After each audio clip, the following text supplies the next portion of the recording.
Opa pessoal, estamos de volta para o novo episódio da nossa série que se chama Speedrun. Esses dias me perguntaram por que a série que não tinha a proposta de subir o rating rapidamente se chamava Speedrun. E eu percebi que não havia nenhuma explicação para isso. Eu não tenho ideia do porquê eu chamo, do que porque a gente está chamando a série de Speedrun. Porque realmente o objetivo aqui da série é só o de subir o rating.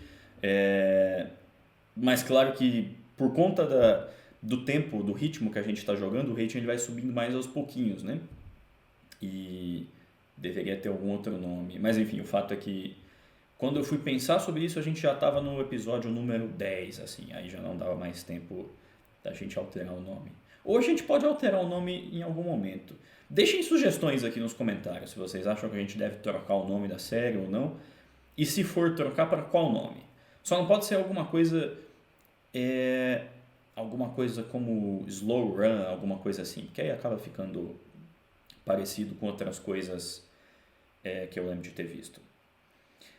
Bom, depois de toda essa viagem, eu não sei por que eu falei tudo isso, a gente está pronto aqui para a nossa próxima partida.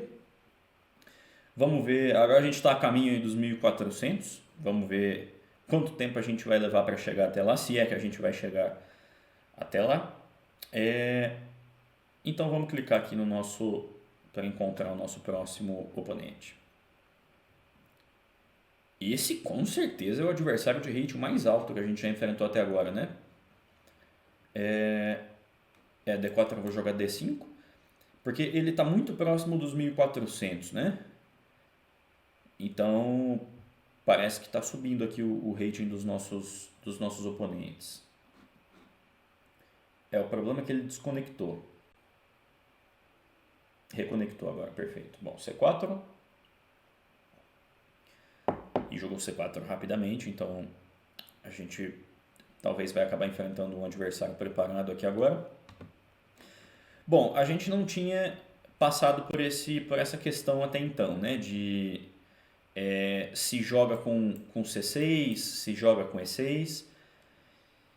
Vamos ver como que a gente vai resolver esse problema aqui nessa partida específica. Eu vou começar jogando a variante mais comum, tá? A variante mais tradicional, onde você joga E6 e depois tenta desenvolver as peças de maneira bem natural. Eu precisei fazer uma pausa porque esse lance dele me chamou um pouco a atenção.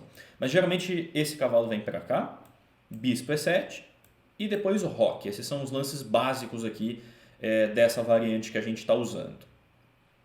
Só que a questão toda é que no lugar de A3, o lance mais comum costuma ser o branco jogar cavalo C3, por exemplo, ou cavalo F3. Agora, A3 é um lance bastante curioso, porque ele perde um tempo inteiro com o objetivo de não permitir bispo B4. E o que eu posso dizer para vocês é que não vale a pena você perder um tempo inteiro só para cobrir um cheque desse jeito. Porque de toda forma, percebam que eu já não estava planejando dar o cheque. Então não era necessário tomar medidas preventivas contra isso. Então é como se ele tivesse desperdiçado um lance, né? Como se ele basicamente tivesse falado, olha, joga mais uma vez. E é claro que a gente está muito contente com isso, com o privilégio aqui de poder fazer mais um lance. Mas apesar de tudo isso, a posição dele continua sendo muito sólida aqui, viu pessoal? Eu não estou argumentando aqui que a gente está melhor ou algo assim, a gente só ganhou um tempinho. Isso não é suficiente para ganhar a partida e nem mesmo para estar melhor. É só o suficiente para a gente estar um pouquinho mais confortável. Ok, meu adversário está indo um pouco longe demais agora. Porque eu entendo a ideia que ele está tentando executar. Ele está tentando jogar C5, depois B4 e ganhar muito espaço aqui no flanco de dama. Essa é a ideia dele. A desvantagem do que ele está fazendo é que ele está queimando muitos tempos. Então ele está deixando de desenvolver as peças dele nesse processo. Então é muito ambicioso o que ele está fazendo de um lado, só que ao mesmo tempo é muito arriscado também, né? Porque ele pode acabar entrando naquelas posições onde a gente está mal desenvolvido, né? E eu não sei se é isso. Esse é o tipo de coisa, é o tipo de estratégia que às vezes acaba colocando a gente em problemas na abertura, né? Na fase já da abertura. Mas tudo bem, vamos ver se a gente consegue colocar isso em prática. Bom, antes eu estava planejando jogar bispo E7 e roque. né? Essa era a nossa ideia inicial, a gente conversou sobre isso ali na fase da abertura, ali no momento que a gente escolheu jogar essa abertura. Mas como ele já está jogando de maneira específica e provocativa, eu vou precisar mudar um pouco os meus planos, né? Então eu vou entrar em modo aqui de tentar punir ele pelo que ele está fazendo. Então eu estou pensando na ruptura E5, né? Eu acho que a ruptura E5 é uma coisa que eu devo tentar encaixar em algum momento, para quando ele capturar aqui eu conseguir deixar os peões dele todos desconectados, né? Só que no momento a casa de E5 está controlada, então vamos preparar a ruptura com o cavalo C6, com a ideia de jogar E5 depois. Então quando o seu adversário começa a jogar de maneira provocativa, muitas vezes é uma boa ideia você tentar reagir aqui no centro. Meu adversário jogou bispo G5, que de um modo geral é um lance um pouco, digamos assim, ele não toma nenhuma providência contra E5. Eu estava esperando que ele jogaria cavalo F3 e aí sim eu jogaria, e aí sim eu teria que pensar se eu jogo ou não E5, porque a casa está controlada. Agora, bom, depois desse eu já não tenho nenhuma razão para não fazer esse lance. Então agora a gente joga E5 e vamos tentar lutar aqui pelas casas centrais. E3 é um lance que eu gosto, porque ele mantém os peões dele juntos ali e evita maiores confusões. Vamos ver para onde é que vai esse bispo dele. Vamos atacar o bispo e ver o que ele faz. Se ele toma ou se ele volta. Agora a gente vai continuar em estilo muito agressivo se a gente quiser punir o nosso adversário aqui pelo que ele fez até aqui. Então eu vou continuar com G5 para ganhar tempos e depois de bispo G3 eu vou jogar cavalo E4. Ou eu tomo e jogo bispo G7 com ideias de cavalo E4. Eu gostei mais desse, então vamos para cá. E depois de bispo G3 eu vou capturar e vou jogar bispo G7 na sequência.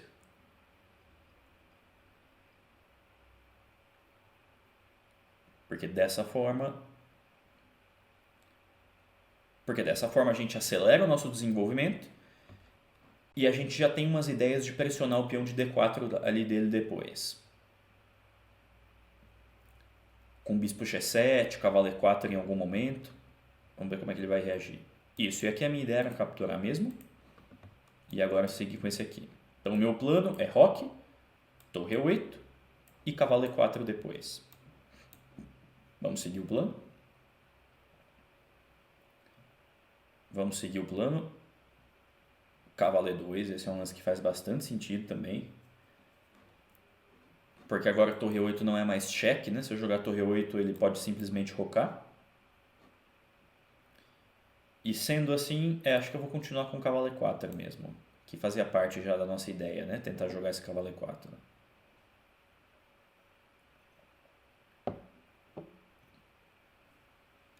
E aí muitos de vocês podem estar se questionando, né? E esses peões aqui, eles não debilitam um pouco o meu rei?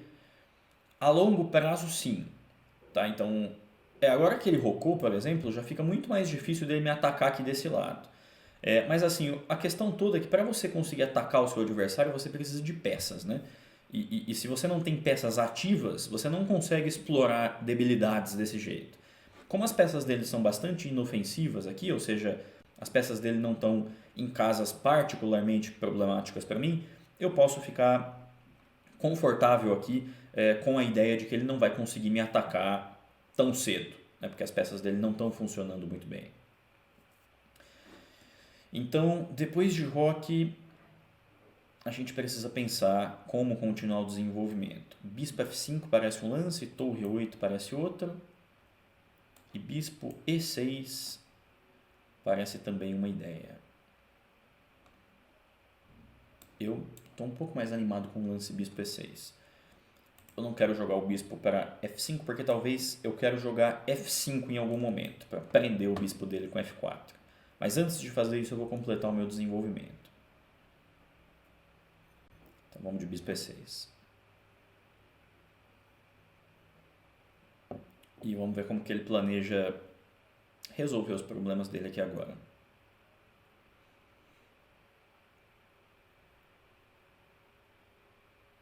Bispo por, ok. Ele enfraquece um pouco os meus peões e em troca de me dar o par de bispos, né? Vamos ver o que vai acabar compensando mais no fim das contas. No momento eu gosto dos meus bispos, para ser sincero. Mas tudo vai depender aqui de como ele vai continuar na sequência.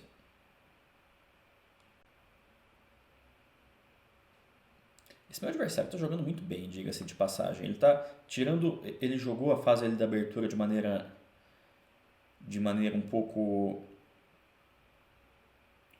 estranha, vamos colocar assim, mas na sequência ele começou a fazer lances bem consistentes. Eu acho que eu vou capturar esse bispo dele agora. O duro que ele toma de cavalo e o cavalo começa a saltar aqui para H5 para me incomodar.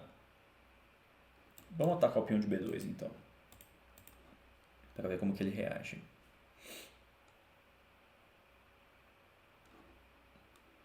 Porque, ele jogou B4, que é um lance que também me preocupava um pouco. Será que eu jogo A5 agora para tentar minar? Vamos precisar jogar. Vamos precisar jogar para colocar pressão ali nos peões do flanco de dama. Ainda que, para ser sincero... ele não capturou. Tá, então peão por. Ainda que, para ser sincero, talvez peão por seja um lance aqui para ele.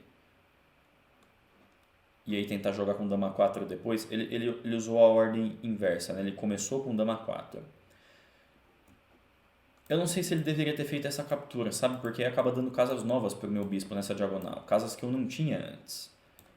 Eu acho que eu vou, inclusive, tentar aproveitar. Então vamos aqui com o bispo C4.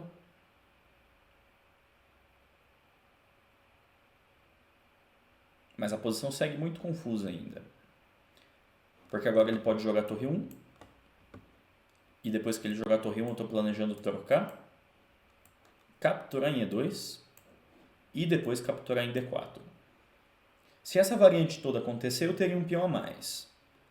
Mas ele está capturando alguns peões meus ali na posição final também. Então, não é claro ainda onde isso vai resultar. Mas acho que depois de bispo C4, a minha posição é um pouco mais confortável do que a dele. Essa é uma coisa que eu não achava até pouquíssimo tempo atrás. Eu estava achando a minha posição bem perigosa. Agora já não parece mais tão perigosa assim. Agora que eu posso ganhar esse peão e trocar algumas peças, já não parece mais tão perigoso. Ele tem dama por C6 aqui agora. Ou ele pode capturar. Isso, se ele capturar, a minha ideia era tomar e depois continuar com dama por D4. Que ganha um peão, toca nesse aqui e toca na torre também. Então é aquilo que a gente estava falando. A minha posição ela ganhou vida, né? Eu precisei me desfazer do meu par de bispos, porque ele não estava me ajudando tanto assim, em troca de capturar esse peão aí dele. E agora parece que o meu adversário está sofrendo um pouquinho. Torre D1, esse é um lance bastante sensato também. Tá, o que eu faço aqui agora? Dama por B4, parece um lance, né? Vamos capturar aqui mesmo. Não, a posição segue sendo uma posição difícil. Porque eu tô cheio de debilidades. Cheio de debilidades mesmo. Tá, o que a gente faz aqui agora? Tô em dúvida. Dama C4, talvez? Dama B3 é um lance. Torre 8 é um lance, mas aí cai aqui em C7, eu posso cravar o bispo, vamos tentar esse. E se ele toma, a gente crava o bispo. E aí tem várias coisas cravadas. Essa é uma partida muito tensa. Isso, e a minha ideia aqui era cravar o bispo dele. Não sei se eu tenho algum outro lance mais forte. Vamos para cá.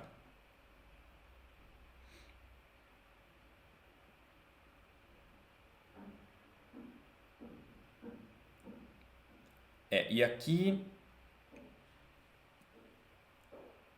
tudo vai depender do que ele... Esse tipo de posição aqui a gente precisa ir um lance por vez. Aqui você não pode mais ficar traçando estratégias, você precisa resolver problemas específicos. Né? Então, o seu adversário está ameaçando coisas, você precisa defender contra essas coisas e não pode a gente não pode ficar se dando ao luxo de planejar muito. Então a gente precisa solucionando os problemas que forem surgindo aqui um por vez. Aqui o que eu estou tentando fazer é pressionar a torre dele de E2. E quando ela sair daqui, talvez eu possa tentar encaixar algum bispo E5 em algum momento. Porque essa cravada aqui incomoda um pouco, né? Mas diga-se de passagem, está me chamando realmente bastante atenção aqui o nível que o meu adversário demonstrou depois de sair da abertura. Porque o meu adversário jogou a fase da abertura, a gente chegou a criticar um pouco alguns lances, mas na sequência ele realmente está mostrando um xadrez muito, muito consistente.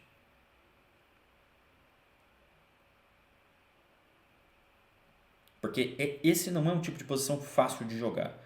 Né? A qualquer momento a gente pode acabar esquecendo alguma peça em algum lugar e aí a partida acaba. Por isso que eu estou falando para vocês. Não fica tentando se planejar muito em posições como essa. A gente precisa solucionar problemas bem específicos. Tá, esse eu posso jogar bispo E5? Ainda não, né? O duro é que se eu não quiser eu vou ter que jogar F5. Só que F5 debilita muito o meu rei. É que eu já não estava vendo outra coisa para fazer. Era isso ou perder o peão de E. Mas esse é um lance bem triste de precisar jogar. Deixar o rei solto desse jeito, né?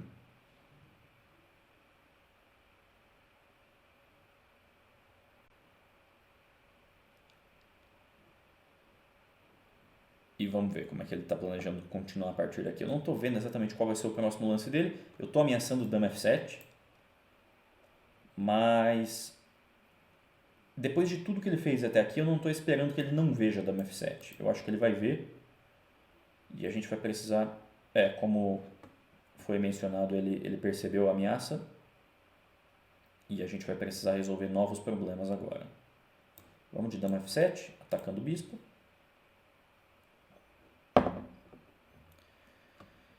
E depois que ele voltar esse bispo para cá, a gente pensa se joga torre E6 ou se a gente faz algum outro lance. Porque eu quero expulsar essa dama daqui. Talvez bispo F8 seja uma... vamos expulsar com bispo F8. A única casa que eu estou vendo para ela agora é essa aqui de D4. E aí a gente pode continuar talvez com torre E6, depois torre E8. Mas olha como essas posições são concretas, né? Você não fica se planejando mais tanto. Você tenta realmente ir um lance por vez e não pendurar nada no meio do caminho. Porque a qualquer momento um dos lados pode acabar pendurando alguma coisa numa posição dessa. Agora vamos de torre E6.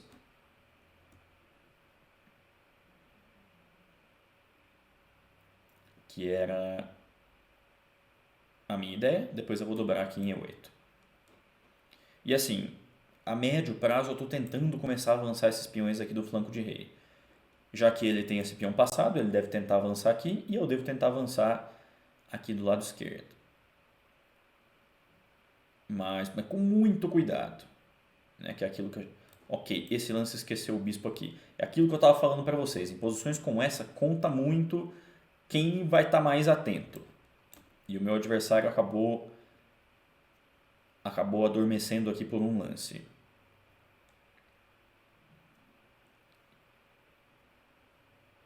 Vamos ver como é que a partida vai continuar, porque assim, ainda tem algumas... Ele ainda pode capturar isso. E esse peão passado que ele tem aqui ainda vai me dar uma certa dor de cabeça. Então não é... O que está acontecendo aqui não é uma vitória instantânea. Eu ainda vou precisar tomar um certo cuidado. Talvez F4? Talvez F4 seja uma ideia. Vamos jogar F4, porque o cálculo seria que se ele jogar dama por E4, eu tenho F3 cheque. Dama por F3 e torre G1 ganha dama. E se ele jogar torre por E4, esse era o meu golpe. Quando ele jogar dama por, tem torre G1 cheque. E ele vai acabar perdendo mais material por conta desse truque. Essa foi certamente a partida mais tensa que a gente jogou em todo o desafio até agora.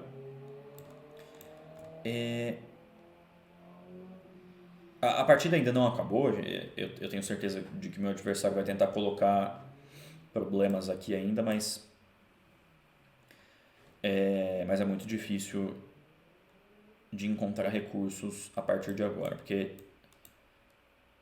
não tem nem lance para jogar, porque agora tá caindo o peão aqui de G3, porque tá cravado. Ele vai jogar rei H1, e aqui a gente pode escolher entre... vamos capturar aqui, mais ou menos forçando ele a tomar. E aí é só tomar cuidado para não afogar o rei dele. Ele abandonou.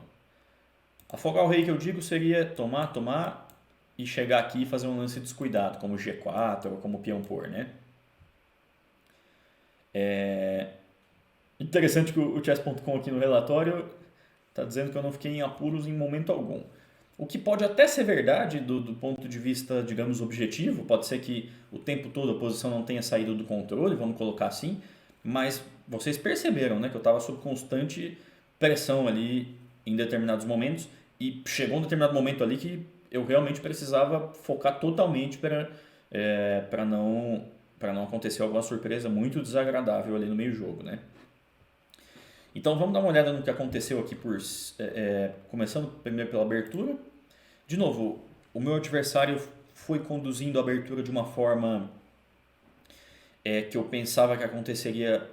Para ser honesto com vocês, nesse momento eu pensei que essa partida poderia potencialmente ser uma partida curta, porque ele fez lances, em primeiro lugar, muito provocativos, né, gastando muitos tempos, e ao mesmo tempo que parecia que ele tinha ido longe demais com isso, né, porque ele perdeu não só o tempo do A3, como o do C5, depois ele fez esse lance que também não parecia tão adequado, mas a verdade é que a partir daqui a coisa mudou completamente, né? Ele demonstrou um ótimo nível partindo desse momento. Isso me chamou bastante a atenção, realmente, me deixou bastante preocupado. Começando desse lance, que é realmente um bom lance, porque se ele tomar aqui, começa a cair todo, assim, o centro dele entra em colapso. Então, ele jogou esse E3, que é um lance muito mais consistente. Opa, desculpa, acabei voltando demais como sempre. E a gente seguiu alguns lances. Vamos tentar chegar até o primeiro momento. Tudo isso foi muito consistente por parte dele. Esse lance só que eu não gostei muito, porque percebam que esse bispo ele tem uma certa dificuldade em conseguir jogar. Ele está um pouco restringido aqui pelo peão de D5. E esse lance acaba dando casas para ele nessa diagonal. Casas que ele não tinha antes.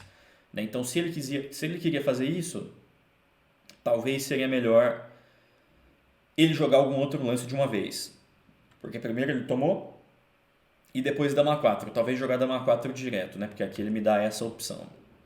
Mas apesar de tudo isso, a gente acaba chegando até essa posição aqui que é muito tensa. Essa daqui é muito tensa, né? Porque eu tenho um peão a mais, mas ele está tão ativo, né? Esse bispo é muito ativo, essas torres, a dama, eu estou cheio de debilidades, então essa é uma posição muito complicada. A minha avaliação durante a partida que estava mais ou menos equilibrado, mas de novo, esse é um momento que é muito importante de vocês, assim, de vocês saberem reconhecer em primeiro lugar que não é mais aquela situação de ficar traçando planos, de falar não, eu tenho plano de fazer isso e aquilo. Não, a partir daqui você precisa jogar lance a lance com muito cuidado. Tá? Porque os dois lados aqui estão muito sujeitos a acabar deixando alguma coisa solta e perder a partida com uma decisão só. Né? Então aqui é muito cuidado com cada movimento. Então aqui eu estava muito cauteloso, né? Vocês vão conseguir perceber isso aí nas gravações, voltando um pouquinho. Então fui dama C4, toquei na torre. Aqui eu fiz esse lance F5 meio contrariado, né? Eu não queria jogar, mas eu precisei jogar. Porque não tinha outro, né? Tá caindo meu peão. E essa posição aqui, de novo, você vai melhorando as suas peças e fica muito atento a golpes e oportunidades que o seu adversário possa te dar. E quando ele me deu a primeira chance, eu agarrei. Essa é a grande diferença. Essas chances, elas aparecem para todos os jogadores. A grande diferença vai ser você realmente aproveitar quando ela surge. Né? Então, assim, esse lance de torre C1 poderia ter passado batido. Né? Assim, eu estava com o plano, por exemplo, de dobrar as torres. Eu poderia ter pegado e dobrado as torres aqui sem pensar. Aí o que teria acontecido? Teria seguido uma longa partida, né? A qual a gente não sabe qual seria o resultado, né? Então assim, mas eu estava atento aqui a essas oportunidades, né? A essa, a esse elemento aí de surpresa que poderia acabar surgindo. Então eu capturei a peça dele. E aqui está realmente perdido. Esse lance foi um pouco incômodo também, porque o ponto todo é que tem esse golpe F3. E se ele não fizer isso, meu peão está chegando em F3 e está dando mate nele, né? Então depois desse não tem mais o que fazer. Ele tentou lutar aqui um pouquinho, mas aí realmente aqui já não tem mais luta. Partida muito tensa, muito interessante mesmo. Bom, pessoal, espero que vocês tenham sofrido menos do que eu aí com esse jogo, que tenha sido instrutivo também para vocês, porque a gente lidou com um cenário um pouco diferente daqueles que a gente vinha tendo antes, né, onde as coisas aconteciam de maneira mais clara. Aqui a gente observou como as coisas funcionam em condições mais tensas, né? Mas felizmente a gente acabou saindo vitorioso, mas o mais importante é que também surgiu muitas situações aí pra gente discutir juntos, beleza? Então vejo vocês no próximo episódio. Vamos ver até onde.